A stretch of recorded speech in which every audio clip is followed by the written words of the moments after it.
welcome to today's episode of the Balanced Approach podcast. I'm your host, Louis Padian. I hope that you're doing well and are enjoying the podcast and the topics we've covered so far. These podcasts are released every Monday, Wednesday and Friday, so be sure to subscribe wherever you are listening to be kept up to date. So in today's episode, I will be giving you a peek behind the curtain and walking you through one of the exercises, one of the many exercises I do with a lot of my patients and clients, and that is called the Big Rocks exercise. And when I talk about exercises I do, it could be a lot of the time it's hard resources I might send across, ask people to do independently, and we'll sort of review them as we go. And one of the reasons that I think this exercise in particular, the Big Rocks exercise, is really important as it can help us realize what's actually important in life. And you might have heard of it. If you haven't, then definitely it's worth giving it a go. And I'm going to walk you through how to do it here, exactly as I say it to clients, and then also looking at the pros and cons of this exercise and where it could be useful. So the origin and core message of it, it's basically a story. And the story is a professor presented her class with an empty jar and placed big rocks in it. She then asked the class if it was full. They said yes, but then she added some pebbles, which filled the spaces in between the big rocks. Is it now full? She asked. Yes, they all replied. But then she poured some sand in, which filled the spaces between the big rocks and the pebbles. And she said, now it is full. So it's a bit of a parable, but the sand and pebbles represent the small things we fill our lives with, whereas the rocks are the important, essential things. And if we fit in our big rocks first, we can create room for what's important in life, and the sand and pebbles can fill the space in between. And this is where often I see people go wrong, is that they might be filling their time with pebbles and sand. And actually, if you go back to the analogy, if you've got the jar and you put the sand in first, for example, and fill it all the way to the top, you haven't got any room for pebbles or the big rocks. And the same with the pebbles. If you fill it all the way to the top with pebbles, you haven't got any room for the big rocks, but you can probably fit some sand in there. And it's about assessing what's actually important to us. So after we've sort of read that bit, we'll probably talk about some questions, which would be what takes up most of your time. So this is around sort of time management, and then also alongside that, getting people to assess what their top priorities are. And hopefully after doing this, you might see a bit of disparity in where you're spending time on things that probably aren't a priority, or things that are priorities aren't getting much time devoted to them. And then under that, we'd probably ask what changes need to be made. And you'll probably have 2 or 3 action points from that. And if we're talking about someone who wants to lose weight or get healthier, what takes up most of their time? It might be Netflix, it might be sitting on their phone, it might be overworking, it might not, it might be lots of different things. It might be socializing most of the time, but their top priorities might be to improve their blood glucose, it might be to lower their weight, it might be to get more active, and yet actually they're not devoting a huge amount of time to that. And some of the changes that might need to be made will be, right, so maybe I need to prioritize those things. If they're really important to me and they are priorities, then I need to prioritize them. And it's a really, really great exercise because there's a great visual that goes with it. And as we said, the sand and pebbles represent the small things we fill our lives with, whereas the rocks are the important, essential things. And if we fit in the big rocks first, then we can fit things around them. So write down your key priorities on sort of the big rocks. So if you're writing them down, pebbles, big rocks and sand, categorizing what's currently in your life and actually seeing what are the priorities. Think about what's most important to your life. And then on this visual, they'll have space and the big rocks there to probably write stuff around, like their family, it might be around their career, it might be around their health and well-being, it might be connection with others, all these different things. And then in the actual task, we'll get them to write down the smaller spaces, the other stuff. So that might be catching up on the news. It might be following my favorite sports team. And I'm not here to judge. I'm just here to support and facilitate this exercise. And what we actually do is ensure that our actions align with our priorities here. So I did this a lot when I sat down in the gyms with people. We might talk around their daily habits and activities. And actually, if their goals are I want to lose some weight, right, maybe when you go to the football at the weekend and I sort of ask you, right, so how did you get there? Well, my friend drove and we drove all the way to the ground. Well, maybe you want to park a bit further away, you can walk in. What did you have to eat and drink when you were there? Well, I had X, Y, Z. And it's where those actions really align and getting people to question what we call really sort of subconscious habits and behaviors that we build in each day, and if they're aligning with what we really want, because we might not even be aware of this. And the exact origin of this exercise isn't definitively traced. Its core concept comes from time management philosophies. Variations of the exercise appear in personal development circles. Motivational speakers often talk around it, or productivity coaches, but the core message is clear.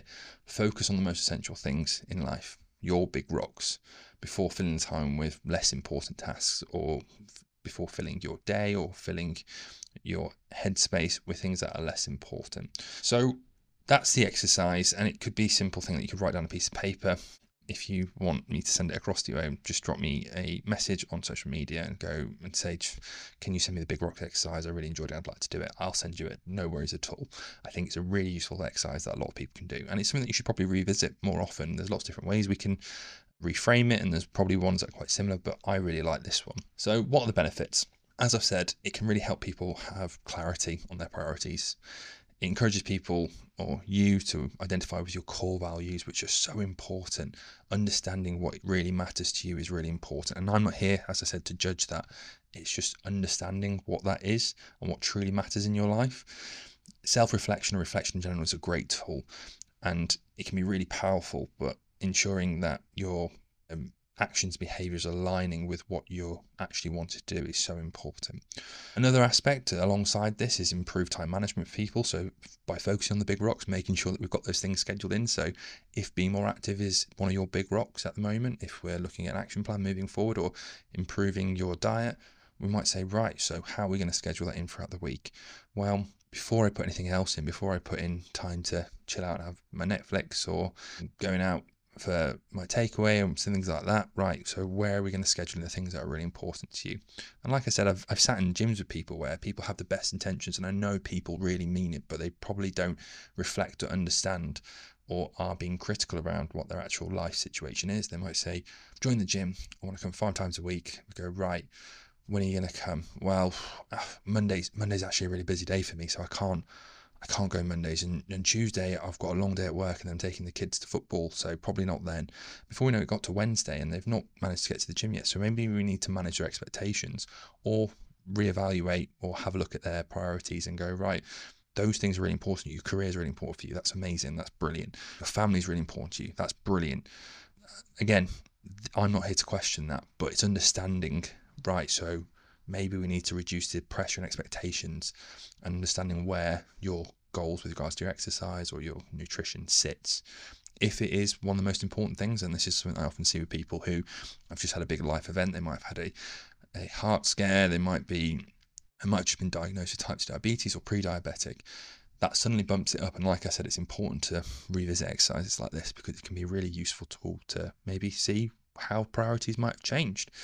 But as I've said, really useful tool for time management as well. So blocking in important things for you. If managing your stress is really important, making sure you've got things throughout the week that are going to help you manage and reduce your stress, and creating that realistic schedule to avoid feeling constantly stretched too thin is super important. Another thing that is a benefit of this is reduce stress and overwhelm. So prioritization helps you avoid feeling overwhelmed by a long to-do list. And there's different ways that I'd probably approach this. And the reason I actually want to discuss this today is because it came up in a book that I'm reading, 4,000 Weeks. If you haven't read it, I'm finding it a really interesting read before bed. Lots of interesting concepts. And he actually talks about some of the limitations of this exercise and made me think a bit more critically about it. So this is one of the reasons why we're sort of covering this today.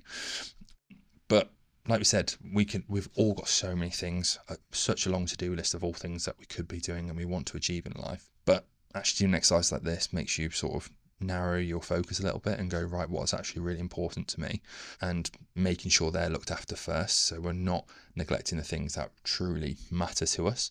And that allows us to create that sense of accomplishment and reduce the burden of that sort of never-ending to-do list. And one of the sort of tactics that I think I've discussed around the 4D method, and a patient taught me this a couple of years ago, who's quite high in medical field, who I was supporting as a health and wellbeing coach in the NHS. And she said, just do the 4D method. And I was like, oh, I don't think I've heard of that. So of all the things that you've got on your to-do list, potentially breaking that up into 4 squares. So drawing a line down the middle and a line across the middle. So you've got 4 sections. And the 4 sections are do, delay, delegate, delete. So of those things on your to-do list, which ones can you physically do? Okay, you'd like to think all of them, but maybe some of them can be delayed. So if they can be delayed, maybe we need to put them on the back burner. Is there anything I can delegate to anyone else? Can somebody else step in to support me? Amazing. And if there's things on your to-do list, which I know I'm really guilty of, I've got all the best intentions in the world, but never get around to half the stuff I want to. Actually, they're probably best being deleted because they're just adding to the stress. So again, this is a real useful task to actually go, right, what's actually in my jar? What sort of things are there? And you might notice, well, maybe that thing's not on there that I wanted to do. Maybe that's not important to me. Maybe it is important to me and I need to sacrifice something else that's there currently. So it's a really useful task for reflection.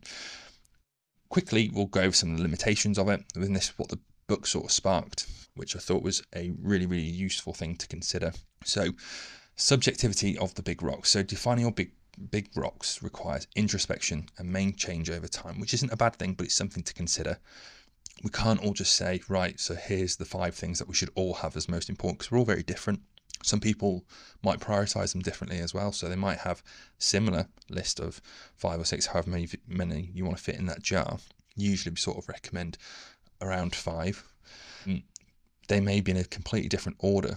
Again, we might want to order them because we want to know what's most important, because the amount of time that we dedicate to the 5th on the list versus the 1st on the list might be completely different. They might require a different amount of time committed to them as well. So your big rocks could be things like your career aspirations, personal growth goals, or simply spending time with loved ones. It could be focused on your physical activity and your overall well-being.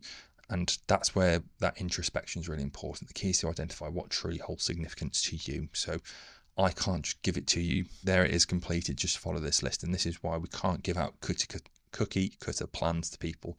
This is why I can't give out eating plans to people. This is why I can't give out exercise plans to people. Are a bit different because generally sort of exercise is similar across the board. There'll be some fine tuning, but education and safety are paramount there that we need to sort of consider.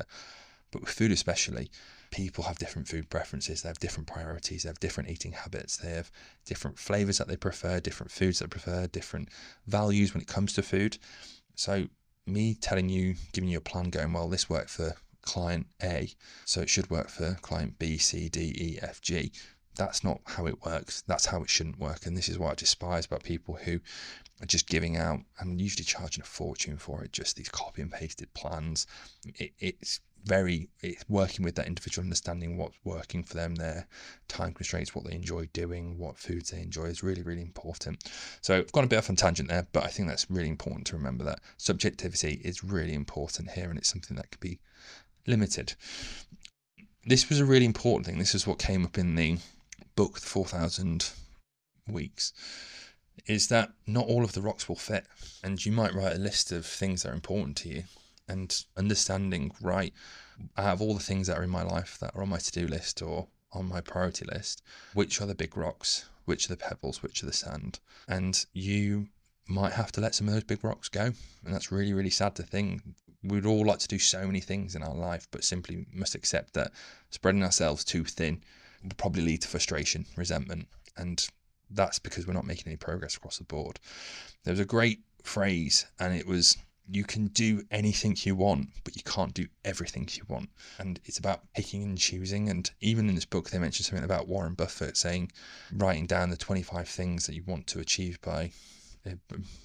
in your life, and just focusing on the top 5 and avoiding and crossing off the following 20. And he said, because they're just going to be distractions, which I thought was a really interesting concept. I'm not saying 100% agree with it, but I thought it was food for thought, that actually we need to focus on what we're giving our attention to. And it's not as if we don't have things that we can achieve. We can achieve so many things. Actually, the hardest thing is picking and choosing what we're not going to do, is often the difficult thing. So again, with some of the big rocks, they might not be as important as you first thought. Actually giving it time consideration, there might be things that you might just have to say, well, I'm going to dedicate more time and effort to these other areas, and this one's just going to have to sit at the wayside. Again, another thing to consider, another limitation, is that it involves difficult choices, and sometimes the big rocks may conflict. So forcing yourself to make difficult decisions around what to prioritize or adjustments, what's needed.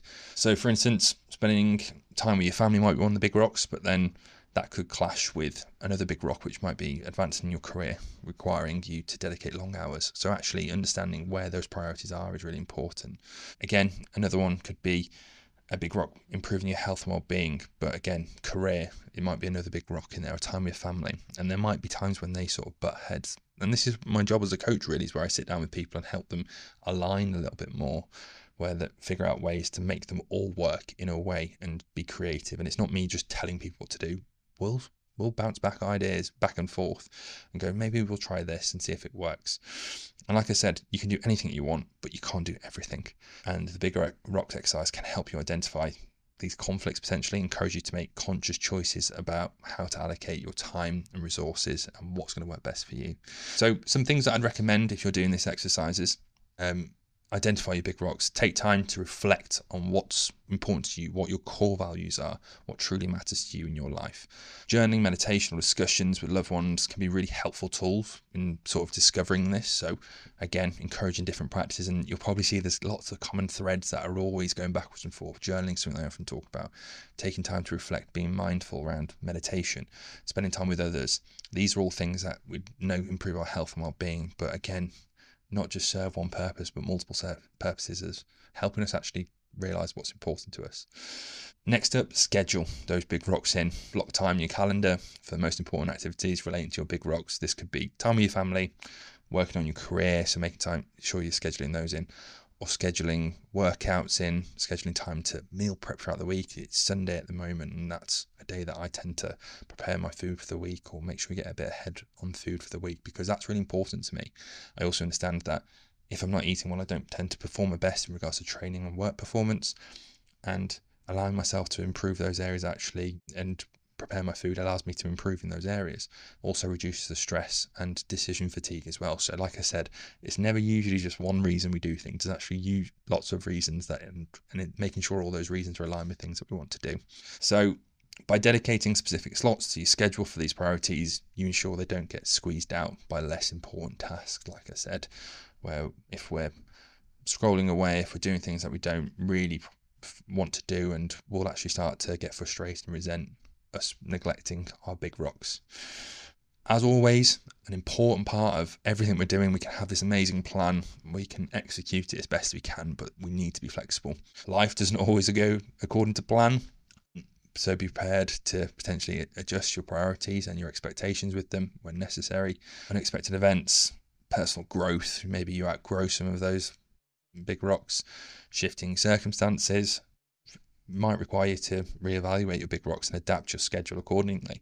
So remember, the big rocks exercise is a guide, not a rigid rule book. Rigidity is never really good. It causes things to break. Having that flexibility allows us to bend and flow with the wind. So we want to be persistent with our goal, but flexible in our approach, which is a really useful phrase and something that you've probably heard me say before. Last but not least, like I said, embrace the continuous evaluation of this. Revisit your big rocks and priorities regularly. Again, this is what journaling can be really useful for, because it can allow you to sort of see what you're spending most of your time on, or where your headspace is. You might see common trends with frustrations or areas of improvement, and this might cause you to shift and sort of think about what your big rocks or your priorities are. As your life circumstances evolve, your priorities may shift, and that's completely fine. Like I said, I'm not here to tell you that it has to be a certain way. This is all about your journey and supporting you and living a healthier, happier life, and that means that people change and grow, and that's completely fine. That's what we want. But using this task regularly, revisiting your big rocks, ensures that actions remain aligned with your evolving values and goals, which again is really important. So sitting down often to think about, right, so with my time, with my expectations, with my priorities, am I making progress in areas that I want to? If not, is that because of lack of dedication, time and effort, or is that because they're maybe not as important as I thought they were? And that's completely fine. Again, no judgment attached to that, but I think it's a really useful tool to sit down and reflect on, because it ensures that you're feeling more fulfilled with your actions, behaviors and outcomes. And that's what we want. We want people to feel fulfilled, want people to be happy, and want to see people growing in ways that they want to. So Big Rocks exercise serves as a valuable tool for prioritizing and achieving your goals. 100% it does. I think it's a great tool, and there's lots of different variations of it, but this is just one that I think is really useful, especially if you've got the handout. And if you want the handout, like I said, just drop me a DM on social media, send me a message, anything. Just go, Louis, can you send me that big rocks exercise just so I can have a look at it? 100% will. That's what I'm here for. So make sure you're focusing on the most critical aspects of your life first. You can create a more balanced and fulfilling existence, which is what we want, having that balanced approach to it. And that's what we want, that ongoing reflection and understanding that adjustments will help you build a healthier and happy life. So I hope you enjoyed today's episode reviewing these resources. It's probably something that I'm probably going to do more often, as I think often people just think coaching is about me telling you what to do, that you need to drop your calories, you need to up your steps. Actually, it's a lot more work that people end up doing, and there's lots of different resources and ways that we do that. And this is a sort of a resource, as with all my resources I send to clients and patients, and say, right, try this, and we'll feedback on it. We'll sort of review how it went. Not necessarily what your answers are, but how you feel it went, because some people might not get on with this, and that's completely fine. We'll find other ways to assess values and priorities and time management. There's different ways we can do that. But it's ensuring that we're matching the right resources at the right time for people in the way that they want to grow or improve their health, happiness, and overall well-being. So there you have it. Thank you very much for listening to today's episode of the Balanced Approach podcast. If you have any questions, queries, or would like to reach out to me, please do. I am at Louis Padian Nutrition, which is at LOUISPADIAN Nutrition on Instagram, Facebook, TikTok, and all other social media platforms. If you're looking for support in achieving your goals and living a healthier, happier, and more balanced life in the process, click the link below and inquire about working with me. Remember to subscribe to the Balanced Approach podcast wherever you're listening for more insightful episodes, and I look forward to speaking to you soon.